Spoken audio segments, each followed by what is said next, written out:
welcome to Daytime. I hope you had a really great weekend. We have a very special guest here on the sofa, Jennifer. She is a registered dietitian. Thank you so much for being here today. Thank you for having me. We have a great show lined up. Later on in this show, Jennifer is going to share with us what genetic nutrition is all about. I can't wait. You're going to help us gene by gene. Yes. But before we do that, we're going to give you a really great giveaway. We do that a lot on the show. Did Yes, you know that? I know. I've heard, yeah. Yeah, and they're valued at, over $150. This one in particular comes to you from Philips, and it's a Philips Lighten Up basket. And again, it's worth more than $150. Wow. In this, we've got the LED 12.5 watt standard household bulb. We have a photo of it just coming up in a little bit. Static cling bamboo door UV ray protector, soy jar candle, beautiful, organic blanket, papier-mâché deer wall sculpture, really great for the holidays, don't you think? Yeah, absolutely. And a log vase. All you have to do is give us a call, 905-361-5120. We picked the random caller, so that could be yours. Doesn't that look fabulous? It does look great. Yeah. What a way to get started on a Monday morning, Monday afternoon, isn't it? Yeah. Okay, now also what we do, we generally invite a lot of people from the area to come in and check us out, and if you're interested in volunteering or if you have a show that you'd like to pitch us, we invite you to come in. That's happening on November 21st. If you want more information on that, just go to rogerstv.com. So again, if you're interested in volunteering, if you're interested in pitching a show, that's a really great opportunity for you to come in and do that. Excellent. Do you have a show idea? You Not might. right now. Doing this. Yeah, I'd love to do this. Fabo, Yeah, like what you do. When I heard about what you had to offer, I was so intrigued. Okay, so let's welcome Jennifer, registered dietitian, and she's going to talk to us about genetic-based nutrition. All right, so what is that? So actually, this is very exciting, and I'm very excited to be here today to tell you guys all about it. Nutrigenomix was actually launched in Canada this past summer, so June 14th was the actual launch. And we actually started providing the service not too long ago as well. And it's basically eating according to your genes. So it's not that general nutrition that we get through the dietitian that we're used to. It's actually very specialized dietary recommendations based on your genetic profile. Yeah, because I always assumed that if you just ate really well and if you exercised, that you would achieve optimal wellness. Yeah. But you're saying you could be a little bit more specific than that. Absolutely. So I can give you an example of that for sure. So caffeine, for example, I know there's a lot of coffee drinkers out there. Yeah, I'm addicted. Just hook me up. Yeah, I know. I love it. And I know people that go out and get like 5-6 cups of coffee a day, and if not more, So the recommendation is that you have 400 milligrams of caffeine a day. So that is equivalent to about 4 cups of coffee. Okay. Or it could be, 2 coffees, maybe a tea, chocolate and pop. These things all have caffeine in them. But if we're talking about coffee in particular, about 4 cups of coffee is 400 milligrams. Okay. Now, if you do the genetic test that we're providing here, it's very possible that your genetic profile will show us that 400 milligrams might be too much for you. Oh. And I might turn around and say, you know what, Sonia, you probably need to stick to 200 milligrams a day in order to prevent any risk of heart attack, cardiovascular disease, etc. Right. So again, very specific. If you go see a dietitian, we usually give you guys general guidelines based on Health Canada and Canada's food guide, which is wonderful. But I think this is sort of the next step, and I really see this being sort of the future in nutrition because it is very specific for each individual person. Because I guess it's true. It's like you said. I mean, bananas may not be good for everybody in huge amounts. I guess, how about if you have kidney disease? Does that show up in genetics? So this genetic test in particular does not show that type of any conditions or anything like that, but it's specifically looking at nutrition and your genes. So basically how the two are linked, and basically showing us if you have an increased risk, a decreased risk, or if you're at typical risk. How accurate is that test? It's very accurate. Actually, the research behind this has been well over 15 years, and the company who actually developed the kit, Nutrigenomix, is actually a UFT spin-off biotech company. And they actually have an international scientific advisory board, and the chair of the board is actually Dr. Ahmed Al-Suhaimi. So he's the gentleman who actually provides the Nutrigenomix kits for all the dietitians who provide the service. And it's actually exclusively offered through dietitians, so they're the only ones that are able to actually provide the service. Why is that? Dietitians are the only ones that are able to provide the service because dietitians are the most trained and qualified in this particular category when it comes to nutrition and healthy eating. As well as another important thing is you don't actually need a referral to get the test done, which is great. So you can just, if you like the idea of having the Nutrigenomix test done, you can just find a dietitian in your area and if they obviously have the test available, you could definitely have it done. But what if, let's say, in the genetic study, it says you shouldn't be eating this. You should be eating, I don't know, let's talk about the bananas or whatever. But then you have a kidney disease, and bananas aren't really what you should be eating. Is all that sort of taken into consideration? So again, we're not looking so much at the health condition. We're looking at 7 dietary components. Okay. So, and each dietary component is linked to different health issues if you don't have enough or have too much of it in your diet.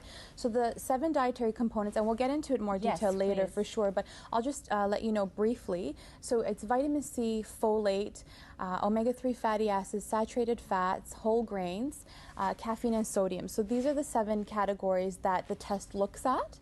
Why caffeine? I find that fascinating. I always thought coffee or caffeine was not that great for you, and I'm surprised that it has its own category. You know what? It's caffeine is actually huge. Like we were talking about earlier, a lot of people love their morning coffees, their afternoon, evening coffees.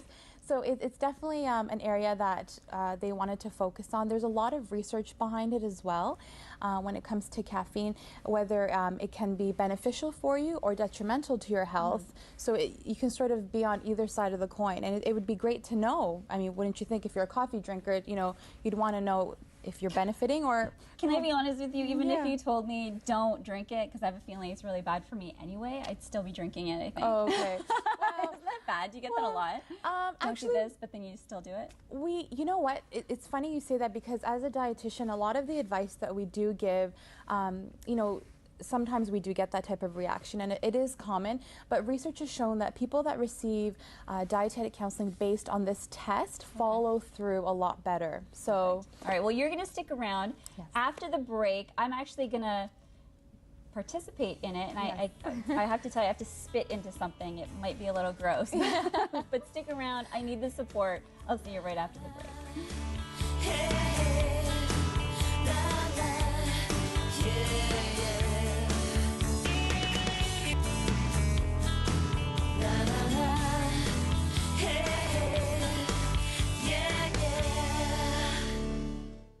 Welcome back to the show. Now, most of us are interested in maintaining a very healthy lifestyle, and we think that we can do that by proper eating and activity. But my next guest is here to say that there is much more than that. Please help me welcome Jennifer Ozsungur, registered dietitian. Thank you for being here. Thanks for having us. So before the break, we were talking about genetic nutrition. Yes. Fascinating. So let's continue that conversation. What is that exactly?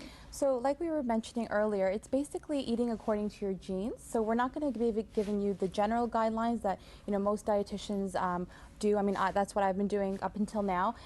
Since I've heard about the Nutrigenomix test, I've been excited to share it with everyone. I think it's wonderful. The fact that we can actually look at your DNA and give you specific guidelines based on your genetic profile. So, I mean, wonderful stuff, very easy to do. I have the kit here, so if you'd like to try today. I will try just about anything. So let's walk through what would a typical session include. So. So the first, usually when we do the Nutrigenomix testing, we usually meet with the client twice. So the first time we would meet with you, we would bring the kit over. So this is what the kit looks like. And in the kit, we have a tube, and basically what we have to do is we collect. Scary. Yeah. So it's not too bad. It's not like blood test or anything. It's very simple. Oh, I know. We basically collect the saliva sample into this tube, and then we have a preserving agent that we sort of dump in afterwards just to keep it, to preserve the saliva. And then we send it off to a laboratory where they do the full analysis. So if you'd like to spit... Do I have to fill the cup? You don't. Thank goodness. You don't have to fill it. So just right over to the line, actually, this black line. So it's actually, the inside is empty, so it's not that bad. Okay, I need some water here. Yeah. This is all right. 1 to 3 times should be okay. I have to do it 3 times? Some people, just have to do it once. Yeah, maybe.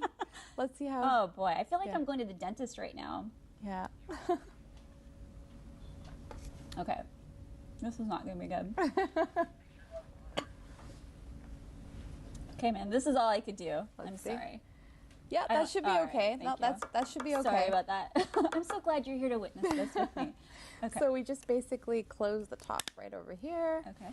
Okay, so you see the reagents falling in with the saliva, and we just give it a little mix. Does it change color depending on how unhealthy one is? No, okay. Not at all. No. I'm like, why is it purple? No, the color will be the same. And you know, the other thing about DNA too is it'll never change. You know, from the minute you're born till the end, your DNA will always be the same. So, I mean, that's something that, you know, will never be modified. I always thought, yeah, it's insane that it's so true.